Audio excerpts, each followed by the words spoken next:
Sonic Heroes, you're either blinded by nostalgia or you think it's okay. And I'm not nostalgic. Starting off, I'd really like to talk about how good the menus are and how great the sound effects are. I really like that. I don't think they should bring these back, but they should make sound effects like this. This is nice. I don't like it in Sonic 4 because it was just reusing them, but this game did it really well, and I like it a lot. However, kicking things off, Team Sonic's story is pretty much Sonic, Tails, and Knuckles chase down Eggman to stop him from unleashing the ultimate weapon. Gameplay-wise, each character, and this goes for all teams, has a speed character, a flight type character, and a strength type character. You're going to need them to traverse through each level and through boss fights, and really solid way of changing up the gameplay formula from adventure. Do I think they should have? No. But, you know, I'm all for new things. That's fine. Speed type characters, hate to break it to you, they're slippery. A lot slippery. That is a big complaint for anyone that's played Sonic Heroes. This game, controls slippery. And that's for every character. When you punch as Knuckles, it's weird. Very weird. Like it's not like Sonic Adventure 2 or even Adventure. You don't have as much movement and as much freedom with movement as you did in those games, which sucks because this spawns an era until actually I think you got 2 more games after this with decent movement.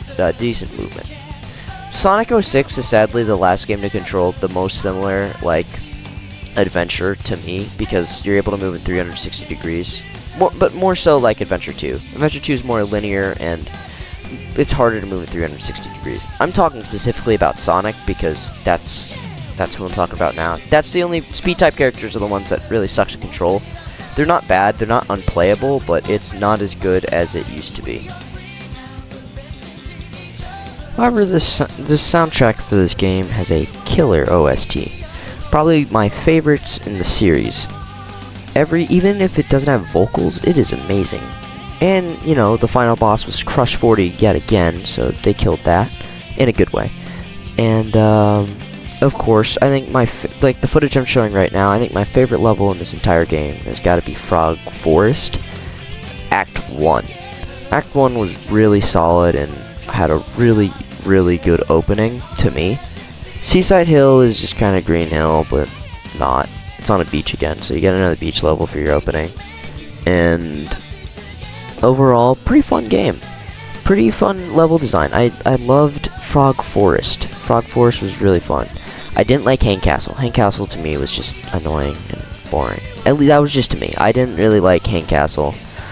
I think that'd be my least favorite level. It wasn't bad, but it took me a while to actually figure out a couple of things. But yeah. I feel like this game is sometimes too slow paced to be a Sonic game, but it makes up 100% with that. And writing. Writing in this game is fantastic. By writing, I mean the character interactions and dialogue. The story is fine, but I'll get to that later.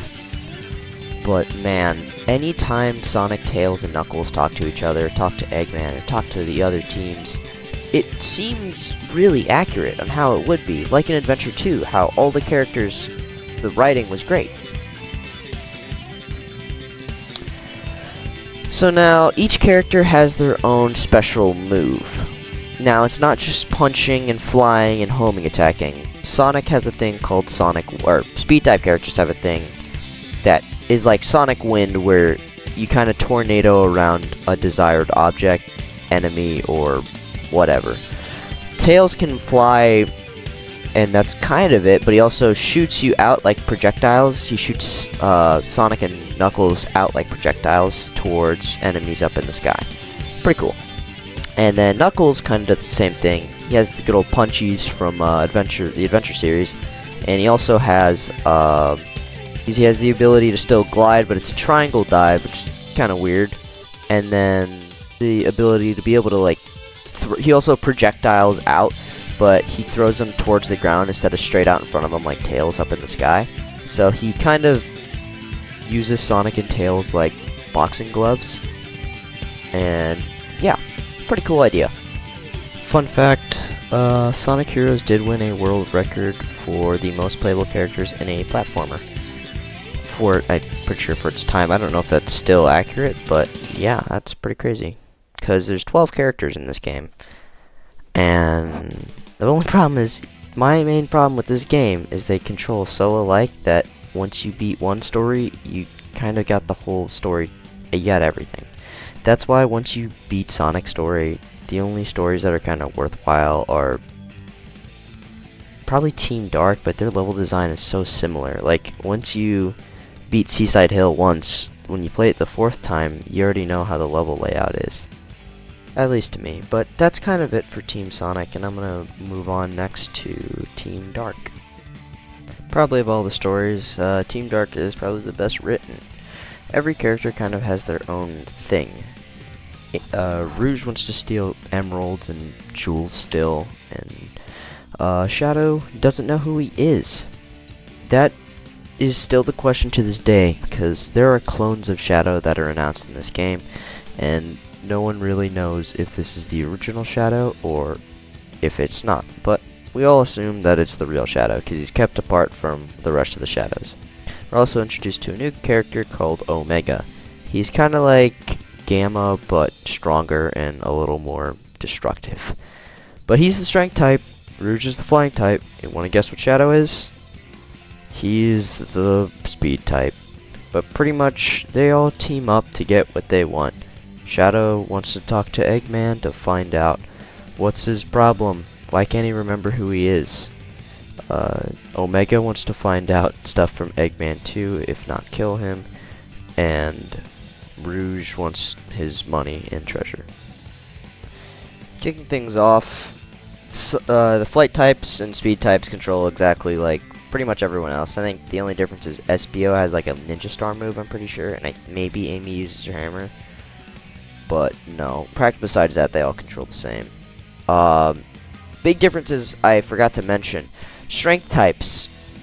Omega does an all-out attack. Instead of like punching the ground so that lava comes out like Knuckles, he hits his attack, he hits his enemies, and then once he hits them enough, he does a full cycle spin in a full circle, 360 degrees, and just shoots his machine gun out of his hands. It's pretty cool. I like that one a lot. Really, really helpful because this story has some difficulty. This one has a difficulty spike. Compared to the others, Team Dark is probably the hardest out of all the characters. Team Sonic and Team Chaotix are relatively normal, not really harder. The only difference is Team Chaotix has missions instead of like get to the end of the level or something. But yeah, big difficulty spike, and yeah, I thought it was kind of cool having differences between strength type characters. Team Rose is pretty straightforward. Big wants Damn Frog again, and then Amy wants Sonic, and Cream wants her pet Chow back. That's really all there is to it. I didn't really get a chance to talk about Team Blast, but Team Blast, each team has their own custom animation to wipe out an entire screen of enemies, and yeah. So Team Rose, easiest story, super easy to complete. But it just kind of, I don't know, the story just really, like, compared to Dark Story, it just kind of feels like it was just kind of thrown in there last second. So, well, I don't know about last second, but it feels like there could have been more done than. I get it. It's these characters really have no motivation besides pets and Sonic. So, yeah. Now, moving on to Team Chaotix. Team Chaotix is a pretty dope group of guys. Pretty much they need to pay rent and they need money, so someone gives them a mission because they're detectives. They're pretty much PIs. Honestly, I think they have the best reason. Their reason is we need to pay rent, so we're gonna go do a bunch of missions from a walkie-talkie, pretty much. SBO's the only one that actually kind of has a bad feeling that something's up. Of course, Vector's the strength type, and Charmy's the flying type. Charmy's annoying though, he's like Omachow. And SBO is pretty much the coolest. I like SBO a lot. I wish SBO would come back in future games, but he kind of hasn't. He came back in Forces, but that wasn't great. What you're supposed to do each level is not beat the level, but do the mission that is given to you. So if it's find 10 Chao or find 10 keys or something.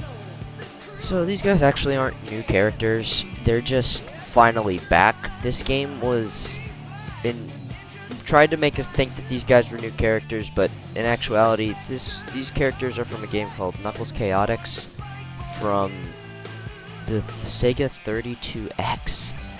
Not really a popular console, but it wasn't bad either. But pretty much, yeah, no, these guys didn't really have a game besides.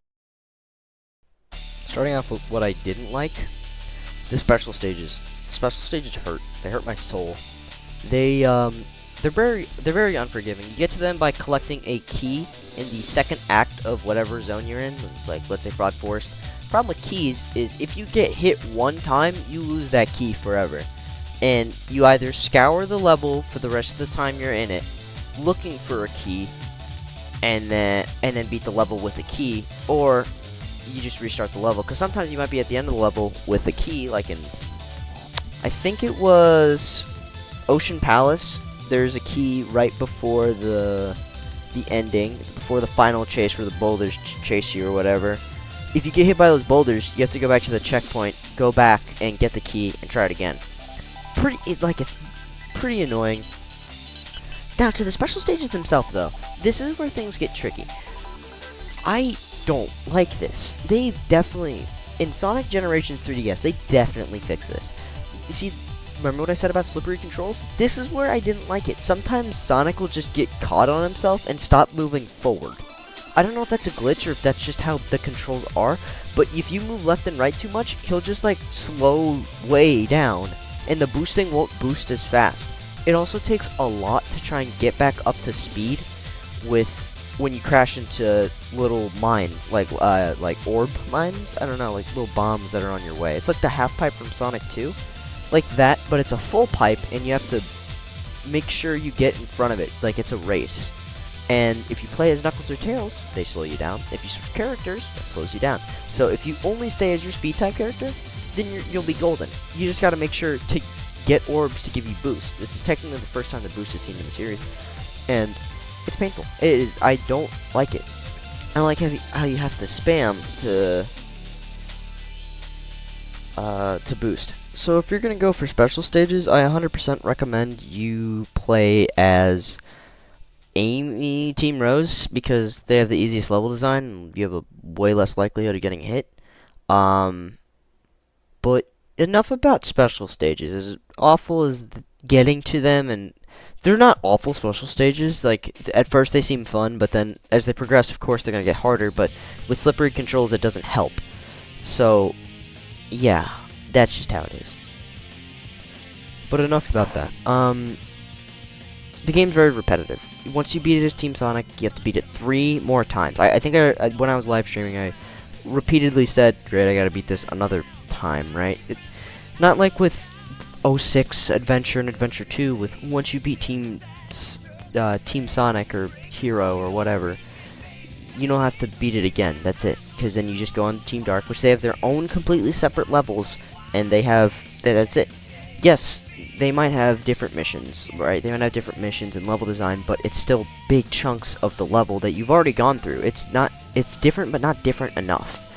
I think Team Chaotix is the most different because they have shorter portions because it's just collect 10 freaking crabs or something, but besides that, like, I think Sonic Heroes is an overall pretty well game. Some things I did like were the personalities of each character felt really in touch. It felt like they were acting like themselves, unlike nowadays where Tails is cowering from Chaos 0, but he beat Chaos 4 in Sonic Adventure 1. So, anyway, yeah, but that's my rant.